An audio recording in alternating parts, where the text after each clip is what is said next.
Nosaltres, la fàbrica, el Palauet, ahir ha estat ahir que la gent no sabia ni que existia, perquè com ho ballaren i ho taparen, i no n'hi havia ni porta, i aquesta porta l'han fet després, i no sé per on entraven, però ahir, bueno, els xiquets entraven i jugaven ahir, i destrossaven, i van fer molt de mal els xiquets ahir.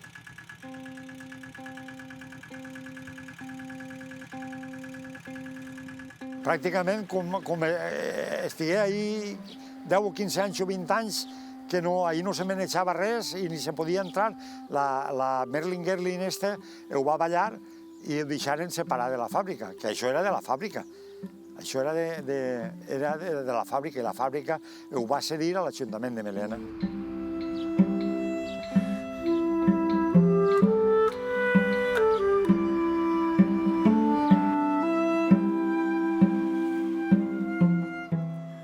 L'any 1987, Gardi, que era l'empresa que era la propietària del Palauet i de la fàbrica, va cedir-lo a l'Ajuntament. Portava dècades prou abandonat i estava en molt mal estat. Aleshores, quan va arribar a mans de l'Ajuntament, es va plantejar què fer amb aquest edifici.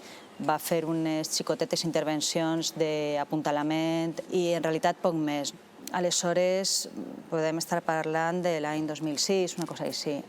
L'any 2009 jo arribo a l'Ajuntament i vaig trobar-me unes fotos a l'ordinador.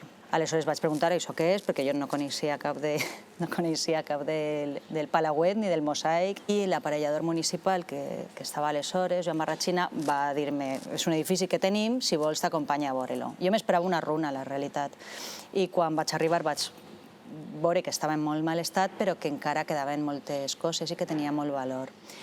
I des del Departament d'Urbanisme començarem a moure el reprendre la restauració, no? Desde el Ayuntamiento nos piden que les valoremos si este edificio merece la pena o no. Porque en el 2010, cuando entra Cristina en este tema, no se sabía exactamente el edificio lo que era, para qué servía, el valor que tenía, lo que tenía dentro, en qué estado se encontraba, si era factible su recuperación.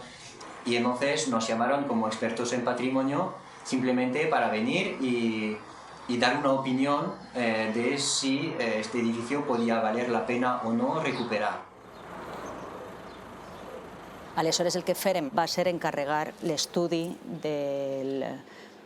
històric, arquitectònic, artístic del Palauet, que va ser el que fèrem Xavier Lomén, Ángela López, amb un equip molt gran d'historiadors, de restauradors. En aquest estudi ja començava a plantejar-se una sèrie de fases o passos per a començar, i el pressupost aproximat per a començar aquesta restauració.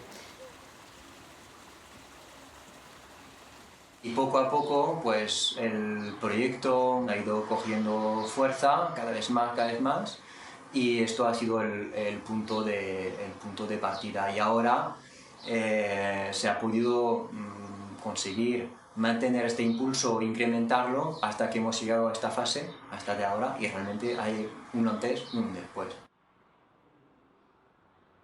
La fase que estem fent ara crec que és la 9ª. Ja hem fet moltes fases de rehabilitació de l'edifici. Primer era tancar les aigües, fèrem els afegits de la façana sud i oest, canviarem les dues cobertes i començarem ja a rehabilitar els forjats. Esta fase de este año es crucial, porque vamos a dejar de hacer obras de emergencia para salvar el edificio y podemos entrar en mejorarlo, en interiores, en decoración y en darle ya vida. Todos teníamos ya ganas de llegar a este punto.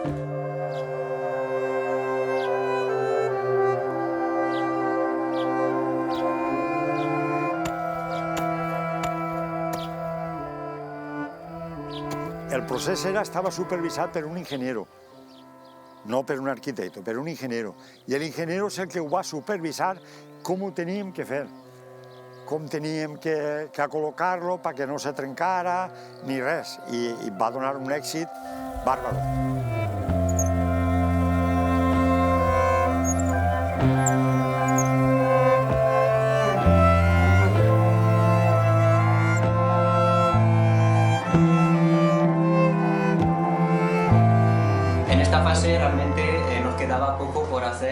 de estructural. Nada que pusiera en peligro el edificio, pero que sí que teníamos que resolver. Entre otros, pues hemos reforzado 3 forjados. El forjado de la primera planta es un forjado que prácticamente se ha restaurado 100%. Lo que se hizo primero es quitar toda la tabla de madera vieja que había, seleccionarla una por uno, numerarlas para volverlas a colocar luego, posteriormente, en el mismo sitio, lijarlas, limpiarlas, y a continuación se colocaron vigas nuevas. Se puso la tabla y se ha vuelto a pintar. En esta fase teníamos un problema, que es el refuerzo estructural de los forjados implican acceder a estos forjados. Por arriba hay mosaicos, por debajo hay falsos techos, uno de los 2 elementos había que quitar y restaurar. Entonces hemos elegido intervenir por los falsos techos. La planta baja ha sido la más compleja y la más difícil de actuar. Primero, porque estaba apuntalada. Segundo, se ha mantenido todo el mosaico original que existía. Y claro, ha habido que hacerlo todo con viga HB de hierro, ha habido que reforzarlo todo. ¿Qué pasaba? Que esto ha habido que hacerlo manualmente. Manualmente era que, estando apuntalado, no podíamos quitar los puntales y que entrasen máquinas a poner las vigas, lo cual se hacía todo manualmente. Se iba quitando una, se reforzaba, se iba quitando otra y se reforzaba. Lo fundamental era pues tratar un poco el problema que había, ¿no? En principio era estructural. Claro, por eso se decidió intervenir desde abajo, cambiar el tema estructural. Era de alguna manera, incluso, fíjate, más fácil intervenir desde abajo, hacer el arranque del techo, ponerlo en el nuevo soporte y volverlo a colocar, que intervenir desde arriba, ¿no? El treball realment dur i complicat ha sigut els sostres, seccionar-los i tornar-los a col·locar. Si la decisió d'haver ha desaparegut i se fa una reproducció, doncs hauria donat moltíssima menys feina. Ha sido excepcional porque había que mantener el mosaico. Si quitamos y nos ponemos a restaurar, imagínate, ya de que sí, la cantidad de mosaico que falta, recuperarlo, limpiarlo, hubiese sido súper costoso. Nosaltres, la feina principal que hem fet així, a planta primera, ha sigut la desmuntatge, neteja, classificació i tornar a col·locar aproximadament uns 25 metres quadrats de mosaic. Ara estem treballant a la planta baixa, estem intervenint principalment en les zones on hi ha hagut prou humitat i s'han alçat els mosaics, els estem desmuntant, estem netejant el material, classificant-lo i tornant-lo a col·locar de manera artesanal, com se feia fa 100 anys.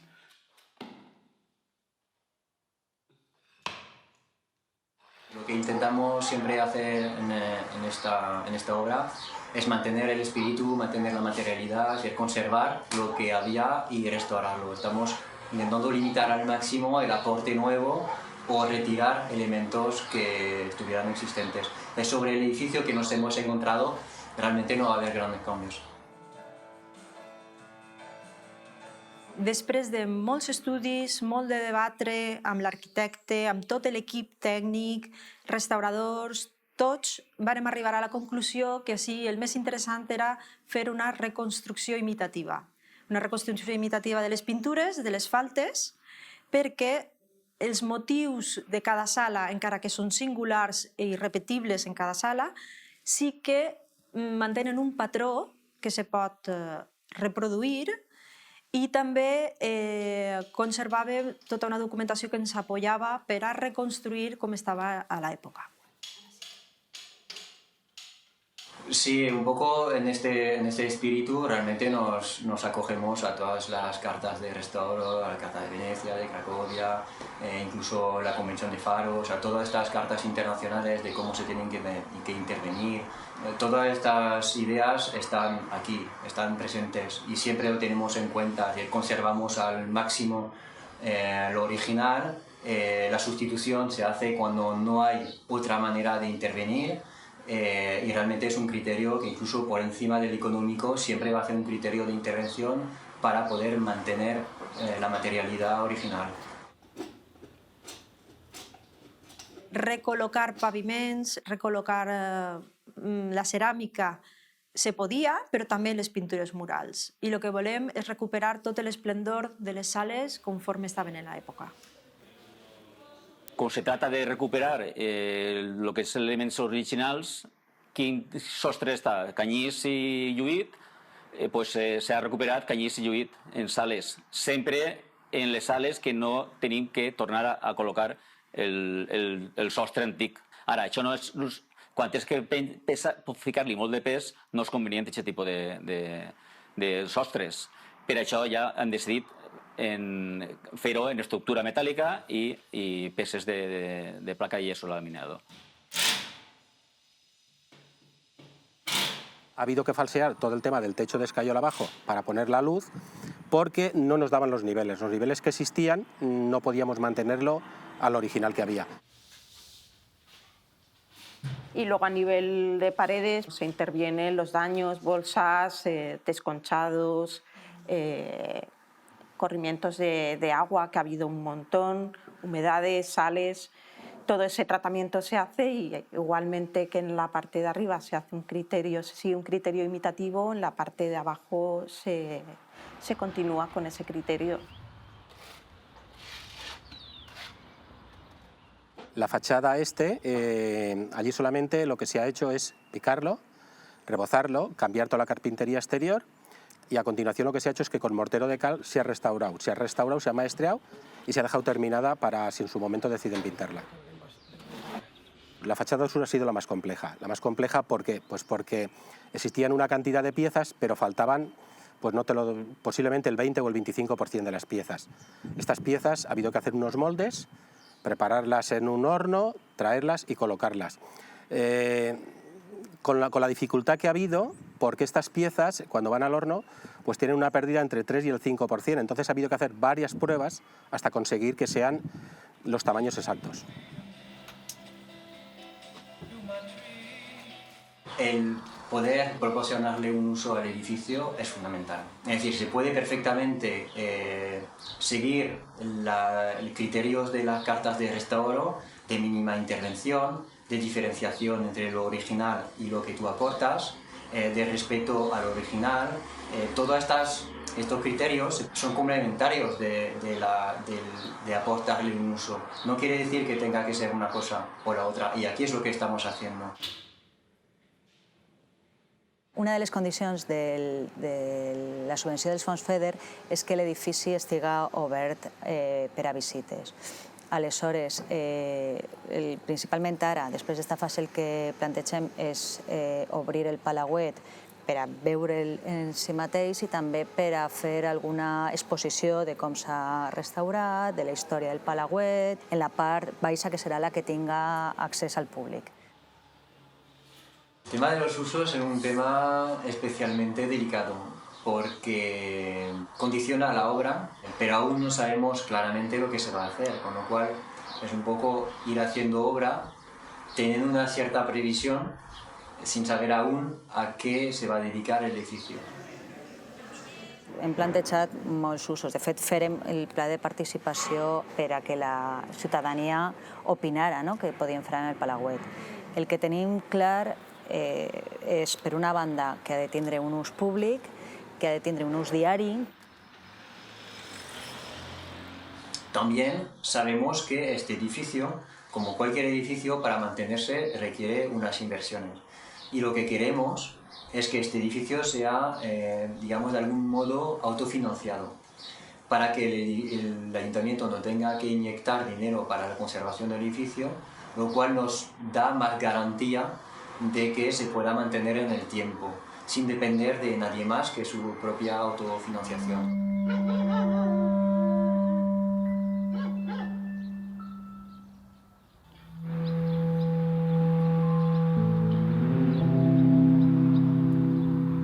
Va ser que quan s'acabava la feina de la videssa va ser treballar fent alguna cuina, fent balcons, estigui treballant en calpe, fent baldosí català, que diuen que era de 12 per 12, crec que era, se feien balcons, les cases no, se feien balcons, de mosaico se feien les cuines, els quartos de bany, i evolucionar així, i després ja començar la baldosa hidràulica i després ja vingué el terrasso.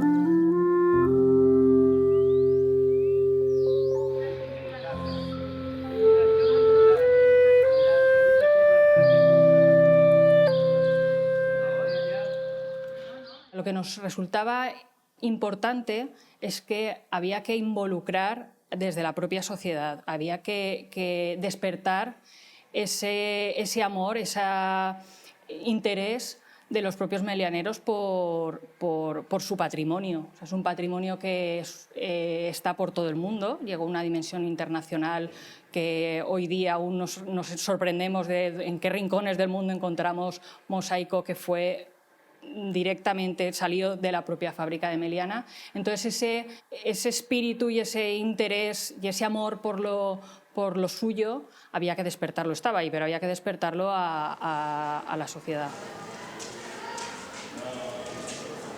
L'edifici era conegut la gent de Meliana conec l'edifici i moltíssima gent en l'adolescència s'ha dedicat a entrar de nit o de vesprada dins de l'edifici. Però potser no li donaven la importància que ara sí que li donen. El saber que tenen un edifici que és tan singular i tan d'ací, jo crec que és molt important. Indudablemente ha habido un cambio radical desde hace 10 años a esta parte, porque cuando empezamos a trabajar en Meliana, a hacer entrevistas con la gente, antiguos mosaiqueros, a los propios niños, cuando empezamos a hacer los talleres, no se llegaba a conocer o a saber realmente la importancia que tuvo la fábrica en sí y el producto del propio mosaico, y no se conocía. De hecho, prácticamente la gente no ponía ni nombre a qué eran esos suelos de colores, de piezas pequeñitas de colores.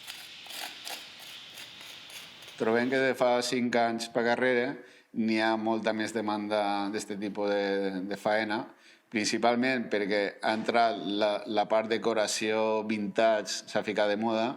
Després els arquitectes, gràcies a la faena d'informació que s'està fent des d'ARAE, estan entenent el que són aquests materials, el que és el mosaic de noia o mosaic victorià, el valor que tenen, com se fabricaven a mà, la col·locació, entonces entenen el valor i volen mantenir. Tot això també ha ajudat per que els departaments de patrimoni dels diferents ajuntaments estan involucrant-se en el manteniment i obliguen a mantenir l'estoc actual de paviments de mosaic de noia. Crec que una de les coses importants que ha suposat aquesta restauració del Palauet com a edifici singular de Meliana ha sigut el donar importància al mosaic, tant del que està dins com el que està en moltíssimes cases de Meliana. Per allò el que hem començat nosaltres ha sigut un treball de catalogació, per una banda, del mosaic que n'hi ha i de protecció, sobretot, perquè pensem que no pot estar protegit el mosaic en Barcelona, el mosaic noia en Barcelona, que hi ha determinades parts que no deixen llevar-lo, i que en Meliana no estiga protegit. Això és com molt estrany, principalment perquè tenim moltes mostres de mosaic de moltíssima qualitat.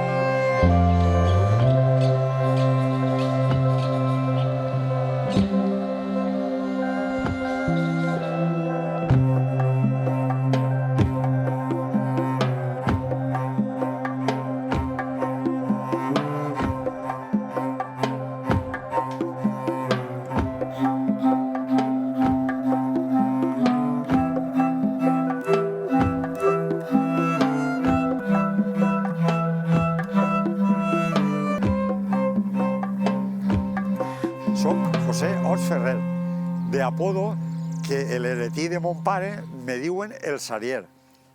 A on mon tío ja era mosaiquero, que li diuen Toni el Sarier.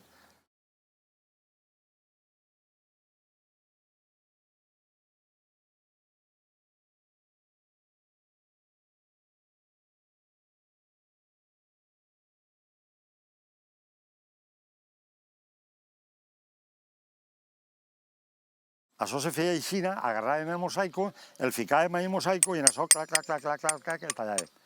Però la base fundamental és esta. Esta és la que tallava. Esta, qualsevol, era bona. Però esta no. Esta tenia que ser ixa que tinguera el corte ixe, que és el que tallava. Tallàvem així, clac, clac, clac, clac, clac, clac, clac, clac.